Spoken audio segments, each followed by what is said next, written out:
Sa mundo ng pag-ibig, minsan masaya. Oh my gosh! Tinignan ako ni Crush! Eh paano? May muta ka oh. Minsan masakit. Grabe yun.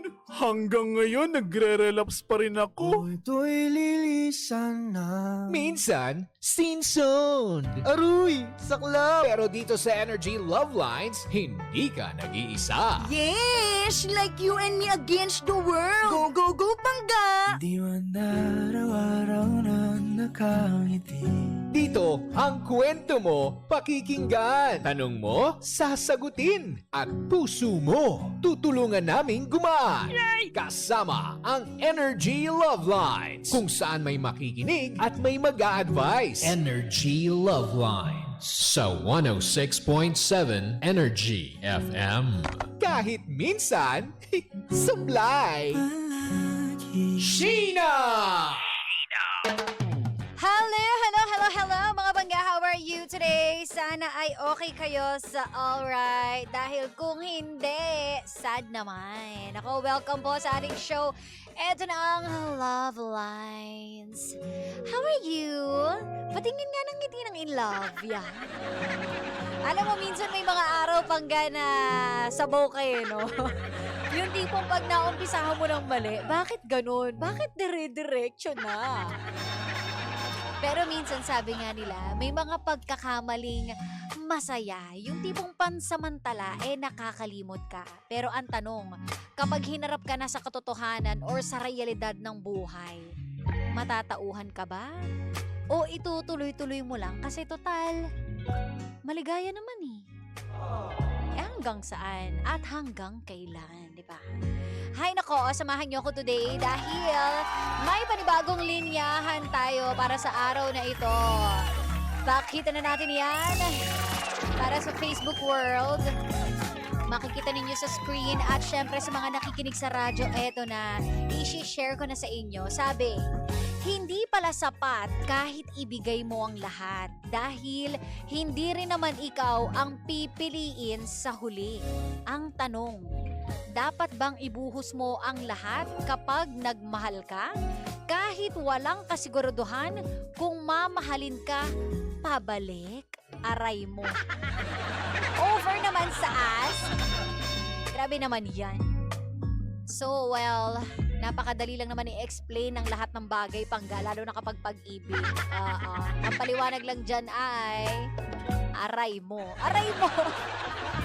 Totoo naman talaga na hindi natin hawak pangga ang endgame. Ito na sinasabi nga nila, di ba? Oy, baka kayo na yung endgame. Alam mo, malakas pakiramdam ko na kayo na sa huli, pero hindi mo pa rin sure. Tandaan ninyo, wala po yan sa itsura. Wala rin yan sa mga nakikita ninyong kilig-kilig. Kasi marami nga dyan pangga, maganda, sexy, magaling sa lahat ng aspeto ng bagay. Pero nagagawa pa rin lokohin, di ba? Meron din naman mga lalaki na mapera, kumpleto, macho, may sasakyan, maganda ang trabaho, may insurance, may investment, lahat-lahat na. Pero nagagawa pa rin ipagpalit sa mas masarap, mas mabango. Diba? So, hindi natin talaga hawak. Hindi mo masasabi panggay kung kailan ka titirahin ng kahinaan mo, di ba? Na tipong bigla na lang kakatok sa'yo na, ay, teka lang, nagkamali pala ako. Oops, napalingon ako sa iba. Aray ko, sumideline pala ako. Yun yung mahirap doon. Unless 100% ikaw ay dedicated sa pagiging faithful, kung ikaw ay ang nasa isip mo, desisyon ang pag-ibig, congratulations, mananatili kayong dalawa. Pero kung ikaw yung tipong taong nagbabase lamang sa emosyon, sa kung ano lang yung present na feelings, ganyan. Yung tipong, kilig-kilig lang tayo. Kapag nawala na, bye-bye na. Kapag medyo matindi ng inconvenience na nararanasan mo, bye-bye na. Konting away, tingin sa iba, tikim sa iba. Sad to say, wala talagang forever na magaganap, di ba? Pero ang tanong, ibubuhos pa nga ba natin ang lahat? Kahit na alam mo na, pinakita na sa'yo na ay, walang walang ROI. Walang ROI! Grabe naman tinuring na investment. Kaya pa ba? Magbibigay ka pa ba ng pag-ibig? dito na papasok yung tinatawag natin na unconditional love. Yung wala kang nakukuha kahit nakatiting na pabalik. Pero minamahal mo, binubuhos mo, sinasagad mo. Diba? Pag-usapan natin yung panggasa online. Pwede ka nang sumagot dyan at makisawsaw sa Energy FM 1067 or mag-text ka sa akin 0945-367-8792. Again, para naman makasabaw ka. Makasabaw, oo. Sasabawin natin. Pwede ka rin makigatong. Okay, nauna ha. Text kayo pangga or mag-chat, mag-message. Lahat na. Pwede ka rin kumaway dyan. Magpabate. All in one. Dudok lang. Kasama nyo na po nag-iisang pabebot na si Sheena. Dito lang yan sa number 106.7 Energy FM pangga. Huwag mong sabihin radyo. Sabihin mo, Energy.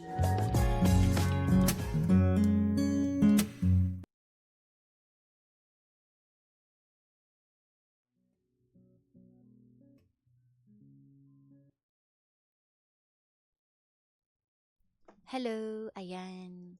Ano na? Kamusta?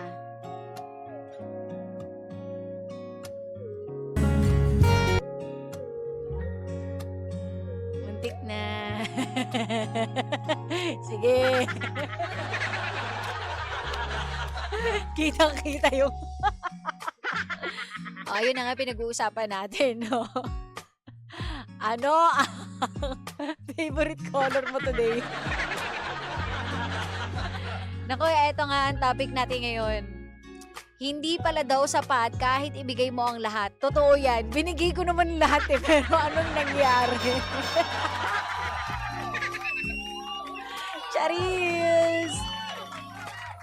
Kaya mo bang ibigay ang lahat?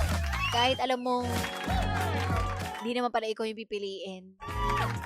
Ang sakit nun, di ba? Kunwari nag-audition ka, no? Pinakita mo lahat. Magaling ka sumayaw, umarte, kumanta, tumapak sa alambre, kumain ng tinig. Tapos biglang di naman ikaw yung pipiliin. Sakit, di ba? Di pong masasabing mo na, ginalingan ko pa. Di rin naman pala ako. Pero ganun talaga ang tunay na laro ng buhay. Hindi naman porkit ginawa mo ang lahat, ikaw na gusto. Dahil syempre, subjective talaga yung decision sa pagpili, 'di ba? Depende sa liking mo. Kung ikaw ba, trip mo ba yung medyo balingkinitan? O sa ugali ka ba nakatingin? Or sa feelings? Ang feelings laging nagbabago. Everyday, meron tayong panibagong nararamdaman. Kunwari, nung Monday, mabango siya para sa'yo. Nung Tuesday, ang baho na. O, nung Wednesday, biglang ang ganda-ganda niya sa'yo kasi chinita. Pagdating nung Thursday, ayaw mo na. Gusto mo na sa bilugan ng mata. So, paano yun? Susugal ka ba sa pag-ibig? Well, masarap naman magmahal, no? Kahit hindi akong piliin, at least naipakita ko sa kanya. Yung pagmamahal ko, naparamdam ko sa kanya. Tapos kakantahan ko siya, you've got to love me for what I am, for simply being me. Love me. Diba? Mahirap naman yung magpapanggap lang tayo pangga or kunwari nalaman natin na hindi tayo yung pinili tapos gagayahin mo kung sino yung pinili. Ano yon? Copycat. From the second rate. Trying hard. Copycat. Very ano naman na yun, oh. Sobra-sobra naman yun. Kapag nanggaya pa tayo, di ba? Masabi lang na, ay, hindi, ako yung gusto mo. Kaya ko rin gawin yan. Kaya mo kang gawin, pero never kang magiging siya. Oh.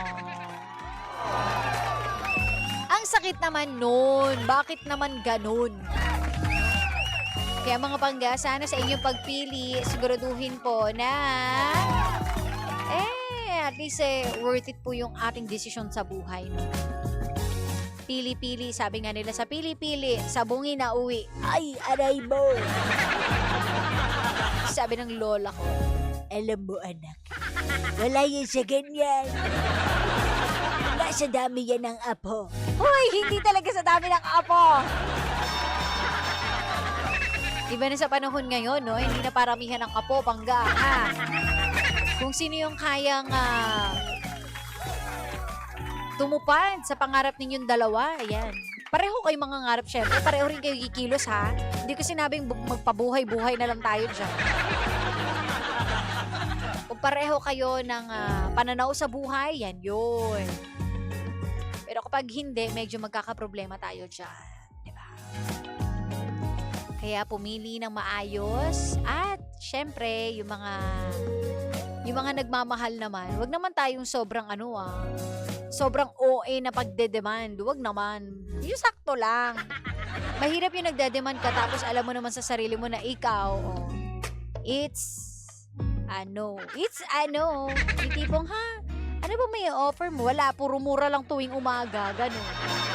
Ay, hindi naman po pwede yun. Dapat ikaw din, kumbaga. Okay?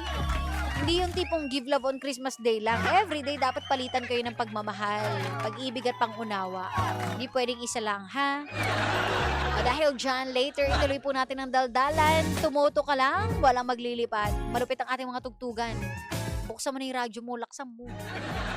Okay, kasama niyo pa rin po ako, si Sheena. And mamaya uli.